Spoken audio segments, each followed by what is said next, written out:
باللہ من الشیطان الرجیم بسم اللہ الرحمن الرحیم۔ معزز ناظرین السلام علیکم ورحمۃ اللہ وبرکاتہ۔ عید قربان اختتام ہو چکی ہے، لیکن اس عید پہ مسلمانوں نے جتنا عظیم جذبہ اپنایا ہے، جس طرح جانور اللہ کی بارگاہ میں اللہ کی رضا کے لیے قربان کیے ہیں، غریبوں کا خیال رکھا ہے، لیکن مسلمانوں کے ساتھ ایک گلہ بھی ہے کہ اسلام جس کا یہ حکم ہے کہ صفائی نصف ایمان ہے، وہ باطن کی صفائی ہو یا ظاہر کی صفائی ہو، اسلام کہتا ہے کہ اگر صفائی نہیں ہے تو آپ کا آدھا ایمان مکمل نہیں ہے۔ تو ہم جن حضرات نے قربانیاں کی ہیں، پوری امت مسلمہ نے جہاں جہاں بھی قربانیاں کی ہیں، وہ لوگ خراج تحسین کے لائق ہیں جنہوں نے قربانی کا جو کھالے ہیں، قربانی کا جو باقی را مٹیریل ہے، جو گوشت کے علاوہ چیزیں ہیں،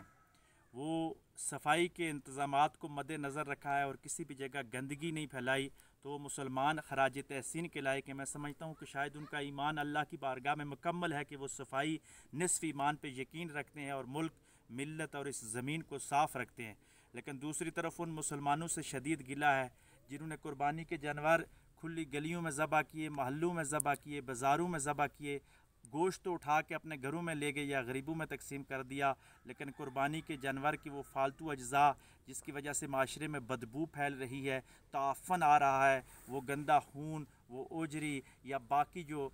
آنتڑیاں ہوتی ہیں یا باقی جو جانور کی ایسی چیزیں ہوتی ہیں جس میں گوبر بھی پایا جاتا ہے، اس کی وجہ سے معاشرے میں اگر تعفن آ رہا ہے، معاشرے میں اگر بدبو آ رہی ہے،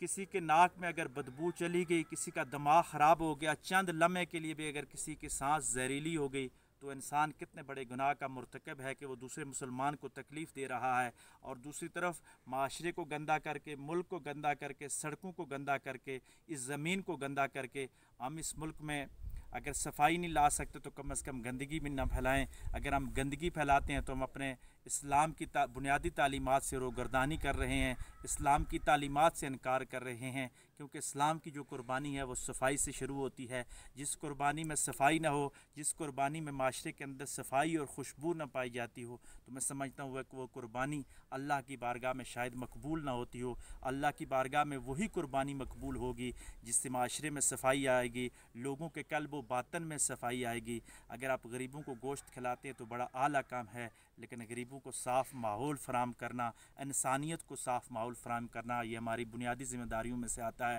تو قربانی کے جانور اگر کسی نے ذبح کیے ہیں باہر اوپن ایریے میں، تو اس کی وجہ سے اگر کہیں گند پھیلا ہوا ہے تو میں تمام مسلمانوں سے گزارش کروں گا کہ اس کو تلف کیجئے، معاشرے میں صفائی رکھیے۔ اگر صفائی ہوگی تو ہم اچھی امت بن جائیں گے۔ اللہ تبارک و تعالی ہمیں ظاہر اور باطن کی صفائی پھیلانے کی توفیق عطا فرمائے۔ وآخر دعوانا ان الحمد للہ رب العالمین۔